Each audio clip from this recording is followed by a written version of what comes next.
Remember the rules? Yes. Say Bloody Mary 3 times. Okay, I'm gonna turn off lights. Okay, ready? Bloody Mary, Bloody Mary, Bloody Mary. I'm scared.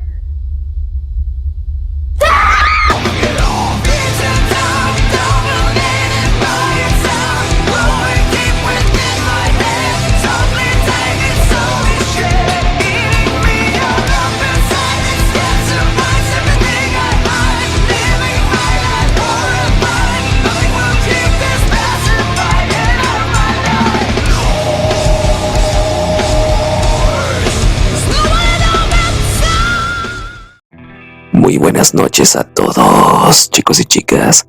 Bienvenidos una vez más, como cada viernes, a su sección titulada Terror antes de dormir. La sección de narramos creepypastas y leyendas urbanas. Y estamos en el viernesito clásico, lo sé. Muchos de ustedes extrañaron mi dulce voz, pero tomé unas vacaciones de 2 semanitas, ya que, pues sí, fueron unas semanas constantes, así considero yo, que las que estuve aquí antes de salir de vacaciones de Semana Santa. Y la verdad, quienes sean antiguos ya saben que la mayoría de las veces yo no trabajo en Semana Santa, pero estamos de vuelta con Penpal, amigo por correspondencia. Tenemos el capítulo 2 aquí en el canal nuevamente, y si eres nuevo y no te has escuchado el capítulo 1 y te interesa escuchar esta remasterización que estoy haciendo, pásate por el enlace que te estoy dejando aquí arribita o en la descripción, en esa partecita donde dice historia de terror anterior o terror antes de dormir anterior. Ahí mismo puedes encontrar el capítulo 1.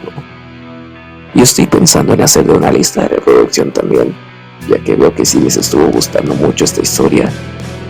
Así que ya sabes, si no has ido a ver el capítulo 1, ¿qué esperas para hacerlo? Y si ya lo viste, ponte cómodo para disfrutar de esto que se titula Amigo por correspondencia, capítulo 2, Globos.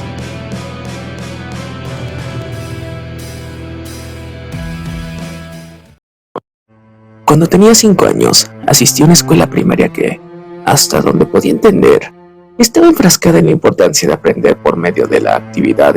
Era parte de un programa diseñado para posibilitar que los niños se desarrollaran a su propio ritmo. Para facilitar esto, la escuela alentaba a los profesores a que confeccionaran planes de estudio inventivos. A cada profesor se le daba la libertad de crear sus propios temas, los cuales estarían en efecto por la duración del año. Y todas las lecciones de las diversas asignaturas estarían diseñadas con el espíritu de este tema. Los temas recibían el nombre de grupos. Habían 4 grupos: espacio, mar, tierra y comunidad. El grupo en el que yo estaba.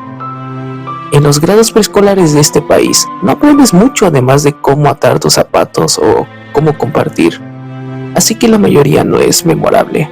Solo recuerdo 2 cosas con claridad: que yo era el mejor para escribir mi nombre de manera correcta, y el proyecto Globo, que había sido la marca definitiva del grupo comunidad. Era una manera lista para mostrar la forma en la que una comunidad funcionaba en un nivel muy básico. Quizás has escuchado de esta actividad. Un viernes al comienzo del año, llegamos al salón y vimos que había un globo inflado, con helio atado a cada uno de nuestros escritorios. También había un marcador, un lápiz tinta, un pedazo de papel y un sobre. El proyecto consistía en escribir una nota, ponerla en el sobre y atarla al globo, sobre el cual podíamos hacer un dibujo si queríamos. La mayoría de los niños comenzaron a batallar por los globos porque querían diferentes colores, pero yo empecé con mi nota, pues había pensado mucho sobre ella. Todas las notas tenían que adherirse a una estructura vaga, pero se nos permitía ser creativos dentro de esos límites. Mi nota decía algo como: hola, encontraste mi globo, mi nombre es... ¿y asisto a la escuela primaria? Puedes quedarte con el globo, pero espero que puedas escribirme de vuelta. Me gusta Mighty Max. Explorar, construir fuertes, nadar y mis amigos. ¿Qué te gusta a ti? Escríbeme pronto. Aquí tienes $1 para el correo. En el dólar había escrito: para las estampillas, a lo largo de la parte frontal. Mi mamá pensó que era innecesario, pero yo pensé que era brillante. La maestra tomó una fotografía Polaroid de cada uno de nosotros con nuestros globos y las pusimos en nuestras respectivas sobres con la nota. Ella también agregó otra nota que asumo era para explicar la naturaleza del proyecto y el agradecimiento a cualquiera que decidiera participar en escribirnos y a enviar fotos de su ciudad o vecindario. Esa era toda la idea. Crear un sentido de comunidad sin tener que salir de la escuela y establecer contacto vigilado con otras personas. Por las siguientes 2 semanas las cartas empezaron a llegar. La mayoría vino con una fotografía de diferentes puntos de referencia. Y cada vez que una carta llegaba, la maestra la fijaba en el gran mapa que utilizábamos para señalar de dónde había llegado la carta y cuánto había viajado el globo. Era una idea muy inteligente, porque en verdad ansiábamos ir a la escuela para ver si habíamos recibido nuestra carta. Durante el curso del año, apartábamos un día a la semana para escribirle a nuestro amigo por correspondencia, o para escribirle al del otro estudiante si nuestra respuesta no había llegado. La mía fue una de las últimas en llegar. Ese día entré al salón y miré a mi escritorio, pero una vez más no vi ninguna carta esperándome. Tan pronto como me fui a sentar, la maestra se me acercó y me entregó un sobre. Debí haberme visto muy emocionado, porque cuando estaba a punto de abrirlo, ella puso su mano en la mía para detenerme y decir: por favor, no te pongas triste. No entendía a qué se refería. ¿Por qué estaría triste ahora que mi carta había llegado? Inicialmente, me encontraba desconcertado de que ella siquiera supiera lo que había en el sobre, pero ahora sé que los maestros obviamente veían el contenido para asegurarse de que no hubiera nada inapropiado. Cuando vi el sobre, supe a qué se refería. No había ninguna carta. Lo único que tenía el sobre era una Polaroid, pero no supe discernir lo que era. Se veía como una proporción de postre, pero estaba muy borrosa como para estar seguro. Parecía que la cámara había sido movida mientras la fotografía se tomaba. No tenía dirección del remitente, así que no podía escribirle. Incluso si hubiera querido, me sentía descorazonado. El año escolar transcurrió y las cartas dejaron de llegar para casi todos los estudiantes. Después de todo, solo puedes continuar una correspondencia escrita con un estudiante preescolar hasta cierto punto. Todos, conmigo incluido, habíamos perdido el interés en las cartas. Entonces recibí otro sobre. Mi emoción rejuveneció y me deleité en el hecho de que me seguían enviando cartas cuando la mayoría de los demás amigos por correspondencia habían abandonado su participación. Tuvo sentido que recibiera otra entrega. No hubo nada más que una imagen borrosa en la primera, así que esto probablemente era para compensarlo. Pero de nuevo, no hubo ninguna carta, solo otra imagen. Esta era un poco más distinguible, pero aún no la entendía. El ángulo de la fotografía apuntaba hasta lo más alto, atrapado en la esquina superior de un edificio, y el resto de la imagen estaba distorsionada por el fulgor del lente debido al sol. Dado que los globos no viajan muy lejos, y dado que todos fueron lanzados el mismo día, el mapa se había abarrotado un poco. La política para los estudiantes que aún estaban intercambiando cartas era que podían llevarse las fotografías a casa. Mi mejor amigo, Josh, tenía el segundo número más alto de fotografías llevadas a casa. Su amigo por correspondencia era muy agradable y le envió fotografías desde todas partes de la ciudad vecina. Creo que Josh llevó 4 fotografías a casa. Yo me llevé casi 50. Después de un tiempo, dejamos de ver mis fotografías. Simplemente guardaba los sobres en uno de los cajones en mi habitación, donde albergaba mi colección de rocas, cartas de béisbol, cartas de historietas, Marvel Metal para quienes las recuerdan, y cascos de béisbol en miniatura que conseguí de la máquina expendedora de Winn-Dixie después de las prácticas de béisbol infantil. Para Navidad de ese año, mi mamá me había regalado una máquina de granizados pequeña, y Josh en verdad la había codiciado. tanto que los padres le compraron una ligeramente mejor para su cumpleaños el día antes de Año Nuevo. El verano siguiente tuvimos la idea de que crearíamos una tienda de granizados para hacer dinero. Pensábamos que haríamos una fortuna vendiendo los granizados a $1. Josh vivía en un vecindario diferente, así que eventualmente decidimos que el mío sería mejor, porque había muchas personas interesadas en sus céspedes. Los jardines de mi vecindario eran los más grandes. Hicimos esto por 5 fines de semana consecutivos, hasta que mi mamá nos dijo que teníamos que parar.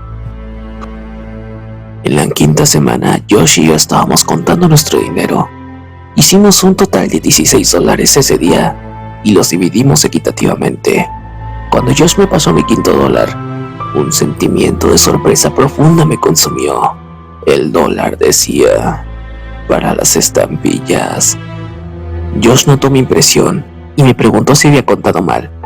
Le relaté la historia del dólar y él hizo un comentario sobre lo genial que era. A medida que pensaba sobre ello, estuve de acuerdo. Me inundó la idea de que el dólar había vuelto a mí después de haber cambiado por tantas manos. Le dije a Josh que tenía que mostrarle algo. De vuelta a mi habitación, abrí el cajón y saqué un lote de sobres. Comencé con la primera fotografía e inspeccionamos unas 10 hasta que Josh perdió el interés y me preguntó si quería jugar en la fosa. Una fosa de tierra calle abajo, antes de que su mamá lo viniera a recoger. Así que eso fue lo que hicimos. Tuvimos una guerra de barro por un tiempo, pero fue interrumpido muchas veces por el crujido de los arbustos a nuestro alrededor. Había mapaches y gatos callejeros que vivían ahí, pero esto estaba haciendo un poco más de ruido. Intercambiábamos teorías de lo que podía ser, en un intento por asustarnos mutuamente. Mi última conjetura fue que era una momia, pero al final, yo sigo insistiendo con que era un robot. Pero los sonidos que escuchábamos antes de irnos, se puso un poco más serio y fijó sus ojos en los míos. Tú también lo escuchaste, ¿no? Sonó como un robot. ¿Lo escuchaste, verdad? Lo había escuchado, y puesto que sonó mecánico, concordé en que probablemente era un robot. Es hasta ahora que entiendo qué fue lo que escuchamos. Cuando regresamos, la mamá de Josh nos estaba esperando junto a mi mamá en la mesa de la cocina. Josh le dijo a su mamá acerca del robot. Nuestras mamás rieron y Josh se fue a casa. Mi mamá y yo comimos la cena y luego me fui a la cama. No me quedé en la cama mucho tiempo antes de salir por debajo de las sábanas y decidí que a raíz de los eventos del día iba a revisar los sobres. Todo el asunto me parecía mucho más llamativo ahora. Tomé el primer sobre, lo coloqué en el suelo y puse la Polaroid de postre encima. Coloqué el segundo sobre a un lado y le puse encima la Polaroid con el ángulo extraño del edificio. Hice esto con cada una de las fotografías, hasta que tomaron una cuadrícula de 5×10.